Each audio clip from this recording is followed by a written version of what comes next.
Nazdar lidi, vítejte u nového videa Autoklempíř Brandýs. V dnešním videu tu máme Golfika. Dělala se tam kompletka, vlastně od prahu, přes kousky podlah, všechno prostě jsme dali pryč, všechnu res a všechny schnilý kusy, už to bylo dělané, takže to bylo moc fajnový. A to uvidíte v dnešním videu.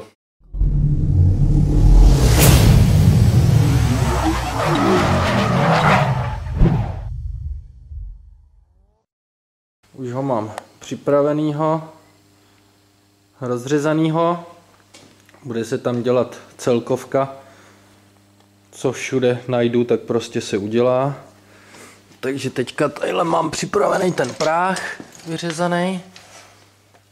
Tady už jsem vařil tady vevnitř. Jsem dělal záplatu, to je zevnitř z podlahy. Tady už jsem dělal spodní část. Tohle teďka tadyhle ještě dodělám tuhle výstuhu, protože prostě to bylo schnilý. Kam jdeš? Bylo to schnilý, takže to udělám. Navařím tadyhle ten kousek novej. Tím pádem vnitřní práh už bude hotový, připravený na venkovní. Všechno obroušený, stříklý. No, teďka tadyhle mám už vyřezaný lemík, celý zadní, takže ten mám tady připravený, všechno mám vystříkaný. Teď to je zaprasený, jak jsem brousil, ale všechno je nastříkaný základovkou dvousložkovou. Takže si to tadyhle teďka prosadím, spasuju ten venkovní, potom máme i vnitřní, takže udělám vnitřní, ten jenom tadyhle mírně do hranky, protože opravdu ten je docela zachovalej. A přesně u tohohle auta, u tohohle stáří, prostě vidíte, jak je dutinák důležitý. Je jenom opravdu tady mírně v těch hrankách, tady teda je jenom chycený tady. Což je opravdu hodně mě to překvapilo, že to auto není tak schnilý. Ono tadyhle už teda je záplatovaný, vyvářený, což tohle to se moc nikomu nepovedlo. Nevím, proč se to neobrousilo tak, ale to nevadí, protože tadyhle tu zadní kapsu budeme vyřezávat taky, ta je taky nová tady. No, tadyhle je taky záplata, tak tu obrousíme. To je jenom opravdu plech, takže ty sváry zabrousíme, ošetříme ji, takhle tu špičku stejně budu měnit, tadyhle je díra. Takže to hezky udělám. Tady ještě je taky schnilej. Takže to taky se ještě vymění. No, prostě sváry. No, takže jdu na to, až zase něco bude hotový, tak se vám ozvu, protože tohleto už všechno vesměs znáte, výměnu lemů, prahu a tak, takže to natáčet nebudu, jak to dělám.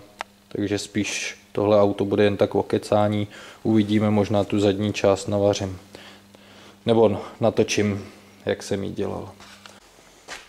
Tak, mám vyřezaný ten pravý práh. Tohle to je geniální. Svářecí drát. Když nechytnete kostru, tak to tam nervěte, tyjo. No, tady je prostě navařený nějaký kus. To se dá do rytí. Mám obroušenou celou podlahu, protože to je prostě orezlý. Nebo zatím odrbanou, obroušenou ještě ne. Jo, a to je ono, prostě nikdo by se pod to nekouk. A vesele by to rezlo dál, protože tady nikde není vidět, že to je zrezlý z druhé strany ze spod, protože to je, tamhle jedině byla díra a díky ní jsem si řekl, že prostě se to obrousí a koukněte, jo, kolik rezatých míst prostě tady je, tady kolem těch vík, to by prostě za chvilku vyrezlo a ty zátky by vypadly. No, takže to, no tady klasika, to bylo jako hodně divoký. Tady to bylo přemazaný 30krát prostě, nevím. No je to jedno. To pak taky vyříznu, až tam budu mít prach, tak tohle vyříznu. Posadím to, tadyhle vyrobím zase ten vnitřek celý tady. To je prostě, když se na to kouknete, nezabroušený svary. Jo, prostě boule tadyhle. Aspoň zabrousit ty svary, když už teda jako se to vaří přes rez, prská to a je to hnusný. Tak aspoň ty svary pak zabrousit a přemáznout prostě něčím, nejenom to zastříkat. Protože pod tím to prostě veselé rezne dál, když už teda si to musíte jako dělat sami doma, no. Chápu teda, že se to dělá třeba někdy jenom kvůli technické, ale i kvůli technické to může vydržet třeba i druhou. Tadyhle záplata, zás neobroušený svary, no a koukejte, jo. Jo, tadyhle neříkám nic. To je prostě krásně vyřízlý. No, mohlo se teda jako tohle ten otřep dát do řiti, to je jako asi jo. Ale zabroušený, zakytovaný, prostě jo. Vyřezlá všechna ta rest. Tady teda nevím, je moc nějak záplat na mě, ale asi se to třeba dělalo postupně. Ale jo, prostě to rezatý vyříznout, přeplátovat a nazdar vystříkat dutiňákem, základovkou a šmitec. No, tohle to jako, to je co, no, protože se prostě vařilo přes rezatý místo, nebo na tupo, ne, na tupo ne, prostě se tam nechala, no, to není ořízlý, prostě se tam nechala díra, přes ní se jenom pleskl plech, jenže ta díra samozřejmě byla až sem, takže se to začalo provářet, no a takovýhle krásný ježek tady. Si můžu hrát, tyjo.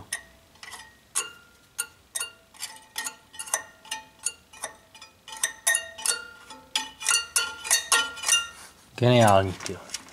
Fakt jsem z toho na prášky.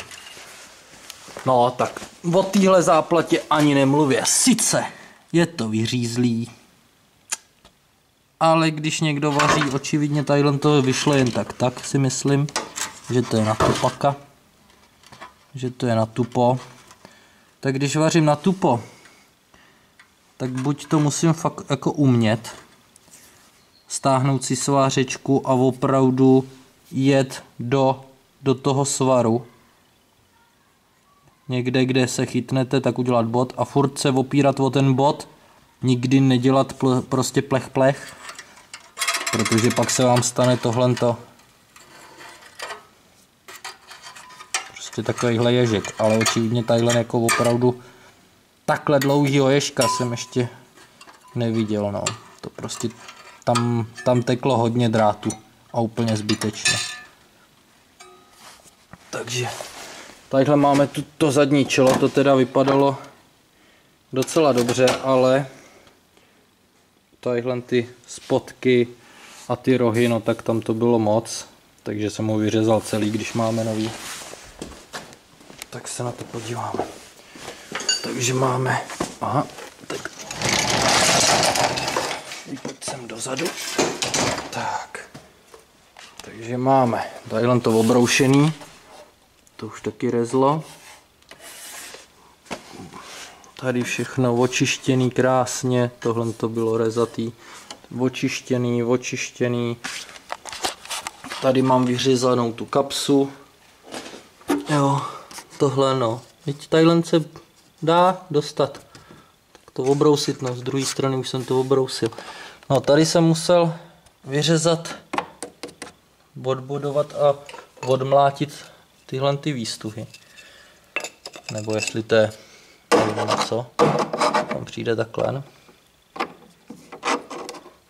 Protože abych se opravdu dostal tadyhle na tu kapsu, všude hezky, tak jsem je dal do řítí. To samé na druhé straně. Na druhé straně taky. No a když se kouknete, tak vevnitř prostě už to znova by hnilo. Takže ono asi dobře, že jsem je dal do prdele. Protože teď to hezky vybrousím i vevnitř, pěkně, stříknu to zevnitř. To samé tady, tažný, nebo tažný. Jo, tažný oko. Jo, taky prostě jsem se tam potřeboval dostat, tak říkám, radši půjdeš pryč, ať se to udělá pořádně, když už to dělám. Takže, to je zas takhle. Tam ještě tu kapsu vyříznu. Tohle půjde pryč, tím pádem se dostanu krásně na tohle. Tady to vyměním teda, protože tady to je hodně děravý a zrezlý, takže tady to půjde vyměnit celý ten plát. No, zítra mám v plánu to navařit, tu kapsu vyvařit,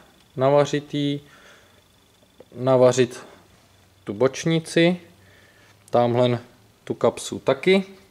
Vlastně bočnice přijde až naposled, prvně musím ty kapsy, protože to, co je koupený, to, co frajeři mají jakože opravný díl, no tak tadyhle už ji mám vyřezanou, jo, to jinak je vlastně takhle celá kapsa, jenže tady není díra, je jenom naznačená, takže já jsem vlastně tohleto jsem použil tady z lemu, protože tady ty díry všechno je, takže to jsem použil z lemu, proto vyříznu jenom tenhle kousek a má to přijít takhle a když se kouknete, tak takhle je prolis.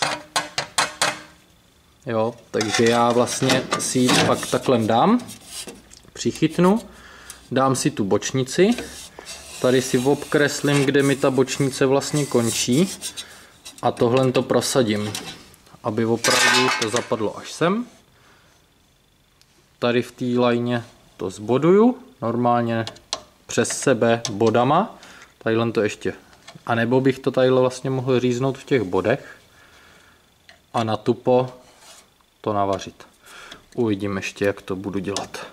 No a vlastně to prosazení udělám do tohohle. A tím to tam hezky sedne a bude to zase trochu líp vypadat. No teď ještě budu muset obrousit tady ten vnitřek. Ne, tadyhle je jenom barva, ale tady je ta guma a tu musím dát pryč. Hned vám řeknu proč. Protože kdybych ji tam nechal, tak při bodování za prvé začne hořet a za druhý se stejnak odchlípne. To je velký problém třeba u prahu, když se dělají. Tak, když se dělají prahy, tady na té straně to bude. Tady už ho mám navařený. A když se dělají prahy, tak já si takhle obrušuju celou tu zadní stranu. Tady to. Celou tu hranu si obrousím od toho nástřiku, protože vy jak sváříte, tak vlastně stejně se to odchlípne, jo. Ne, tady ji nemám broušenou, nebo mám? Ne, ještě ne, takže ji tamhle ve špičce ji mám broušenou, takže ji nemám celou ještě obroušenou. Jo, ale tadyhle vidíte, že se to propálilo prostě a odchlípne se to. A ten, kdo to potom neobrousí a znova nenastříká i ze spod, tak prostě tam je velký problém a je to úplně zbytečná práce, protože ten bod začne prorezat z druhé strany a je to prostě boj. Tady máme zacínováno pěkně. Takže jenom to pak, až to bude, tak tu přimázneme jenom kytem. Já bych chtěla celá ta bočnice stříknout. No, to je tadyhle taky. Ach jo. A já no. Takže to bude radost zas. Takže Alpinestar půjde do kopru. Protože tohle to je, když se kouknete, jo, teď to je vidět. To je prostě fujky fuj tohle. Pod tím to bude rezaté. Takže ještě to bude muset přijít do loje. No. A ono to bude pak fajn. Takže cerem na to, jdeme spát. Ne, jdeme domů spát ještě ne. Tak, zase máme něco udělaného. Nevím, právě jste myslím viděli toho ježka. Teď mám odřezaný lem. No, tak ty vnitřní, no jasný, tady kvůli nádrži. Takže tadyhle to vemem co nejvejš. Tady už to pak zaříznem níž a jenom tuhle čistě hranu, tak jak jsme ji měnili na druhé straně. Takže ho zařízneme. No, nádrž, no tak to je prostě tragédie sama o sobě. Taky dobrý. To je hodně dobrý. Hodně mazivá. Když je díra, tak to zamázní. Jau. Ty krása. Ty koky. To bude zajímavé. No nic, takhle si to obrousím, prosadím, aby mě tam opravdu sedl ten novej, tamhle, ten novej díl. A až budu mít připravený to, že mě sedne nový díl, tak teprve začnu vyrábět ten vnitřek nějak, vůbec nevím jak. No prostě ho obrousím do čistého a tam, kde toto, tak to vyříznu a z druhé strany prostě asi vyvářit zase z podběhu, tyjo. No jo, no to nějak zvládnem. Jak zvládnu tadyhle vyrobit novej ten držák. Nádržel, hubice od nádrže, nebo jak to říct. Protože to tady je hodně divoký. To je boží. Jo, takhle už není prostě, to zůstalo všechno na tom na hadici. No, tak. Tady mám připraveno na to zadní čelo, tady ještě ne, protože to budu dělat až s tou bočnicí, s tou kapsičkou a všechno, takže toto. Tady už jo, tady už ještě tadyhle zastříknu to, protože tam bych se pak nedostal a bude to připraveno ještě vlastně tadyhle dole. Tu kapsu vnitřní, tadyhle už mám navařený ten nový kus na ten držák nějaký, nebo nevím, co to je, zvedací bod. Nechápu. Takže to takhle máme. Tady mám. No a tady už mám i tu kapsu. Pěkně musel jsem tadyhle ještě udělat takhle prosazení, protože to tam není. To jsem vám říkal, že udělám tadyhle prosazení, tak aby se nám tam to čelo vlastně krásně sedlo. Takže tadyhle jsem udělal takhle prosazení. Pěkný. Tadyhle další trochu ven, protože to sedlo vlastně tam zasedne a tadyhle se ještě zbuduje po té hraně. No, tady to ještě pak obrousím. Doufám, že tam teda nevyleze nic strašného. Jo, nebojte se, to není nalakovaný nehet, to je další borůvka. Takže minulý rok malíček mě slezl na muntikáře a teďka tenhle a to vám pak ukážu video. U čeho se to stalo. U čeho mi to hezky slezlo. No, takže já si myslím, že takhle dobré. Teď teda jdeme dělat tu druhou stranu. Takhle ještě teda navařím odpoledne to čilko do té kapsy. A ať mám tuhle stranu prostě hotovou a pak jenom tam prdnu takhle to zadní čelo. Takže teďka se jdeme prdět s tou nádrží, vnitřkem a tedy. Tak. Máme už navařený práh. Celý až dopředu. Tam jsem navařil ještě kus podlahy, zase ten roh. Nevím, nemám tady světlo. Tady ten. Jo, tenhle celý kus. Je nově navařený. Takže teď jsem se pustil tady dozadu. Zadní lem. Máme nově navařený, máme vyvařenou tu nádrž, ten vnitřní podběh. Celý, jo, vlastně odsaď. Tady povrch, tady to je celý nový. Je to ze 3 kusů. Jeden, druhý a vlastně tahle ten třetí. To zabroušený, zamázlý tmelem. Teďka do toho nalepím, abych to měl nalepený z obou stran. Tak do toho nalepím tuhle tu vnitřní gumu. Tak. No tak. Jak tam přijde takhle. Tak. Takhle. Takhle. Tak. Tak. Takhle by měla být. Tak. Takže ji tam teďka takhle oblepím hezky a pak tam dám vlastně, navařím tu venkovní lem, tadyhle ten růžek a bude to hotovo. Takže teď ji nalepím, nechám ji chvilku zavadnout, zatím se pustím tady do toho růžku a potom vlastně ten lem, no. To se vám zase ozvu. Tak, mám navařený ten kryt nádrže nebo tu přední část toho víčka. Mám dovařenou tady spodní část té kapsy. Tady jsem ještě vařil takhle trojúhelníček, to vlastně je vidět světlo, to je vidět z téhle strany. Tady je trojúhelník, i tady je trojúhelník. Tak, tady mám tu spodní. Wow.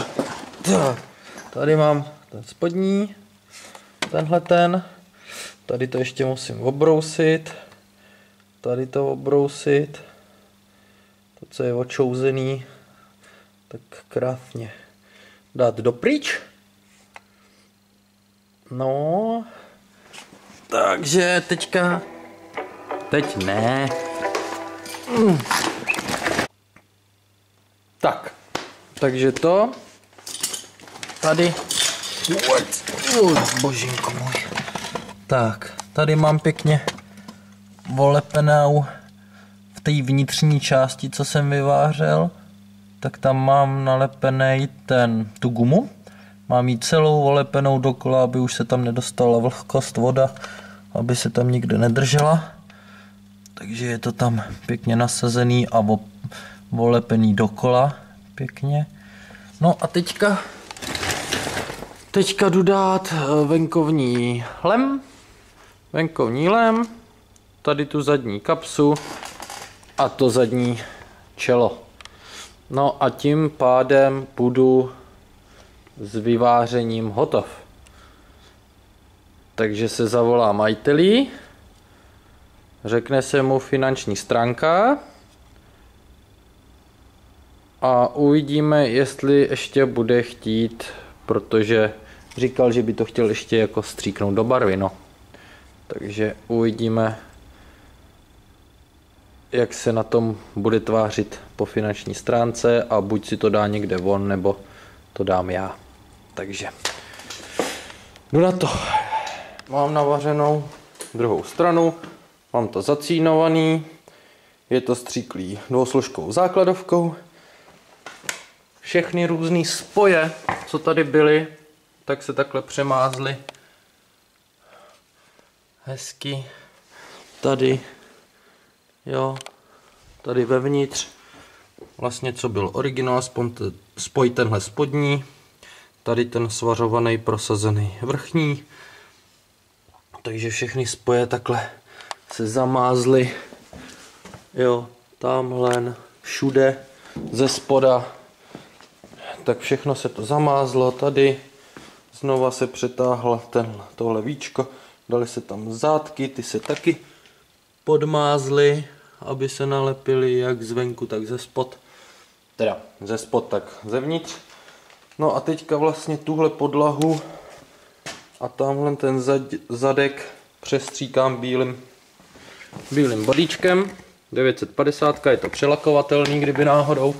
Takže se to kdykoliv dá stříknout jakoukoliv barvou, ale jelikož to auto je bílý, vnitřek byl bílej, tak si myslím, že bude stačit tohleto. Jo, měl jsem to obroušený, odrzený, tamhle to bylo rezatý jak liška, takže se to všechno odbrousilo a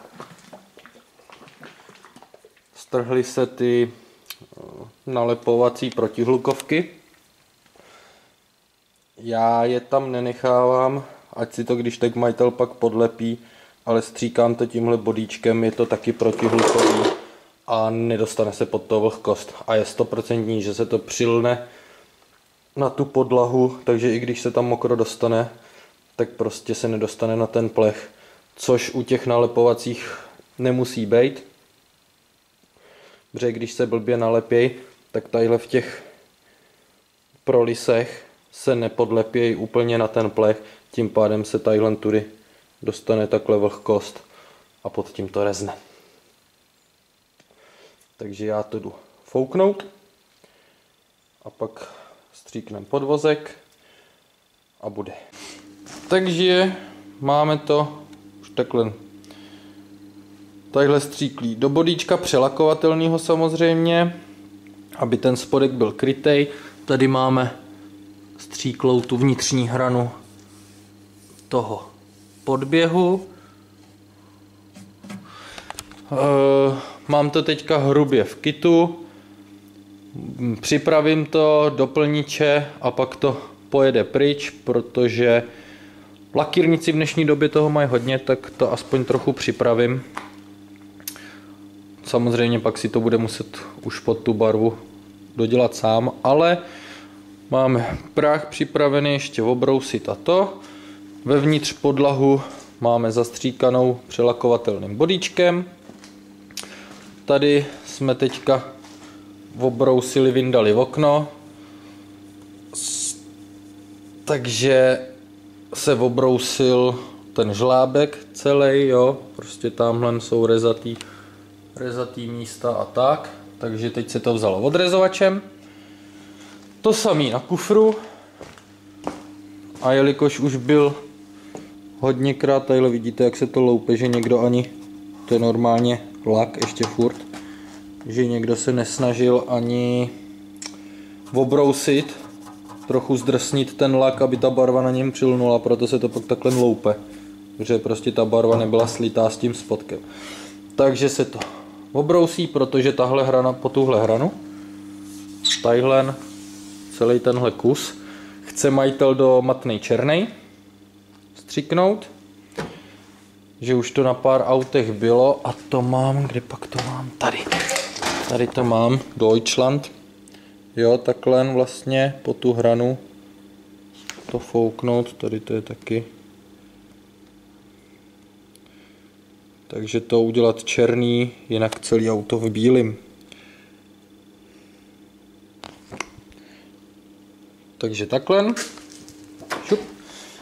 No a to mám připravený teďka, obrousit to, takže a potom finálka ustrojit, dostrojit, nádrž, pod nádrží to máme nastříkané, jo, takhle vzadu jsem to foukl po tu hranu, co tadyhle byl ten prolis na body, tak do toho se to foklo. Práh tamhle taky. Tady ten lem, ta hrana lemu, takhle to je. Teďka spodek už je tím pádem připravený na barvu, no a teďka dodělám tyhle ty rezatý kousky a tak a pořádně to očistit, odrezit a tady pod to asi dám i Brunox, aby to tam ty hrany opravdu netrpěly. No, a koukám, že i hrana, on ten kufr asi se bude muset celý do bíla, no, takže to si užije. To mě zas bude milovat. Milovat. Bude mě milovat. No jo. Jak to dáme? Tak. Samozřejmě jsem zapomněl na dveře, že jo? Jako vždy.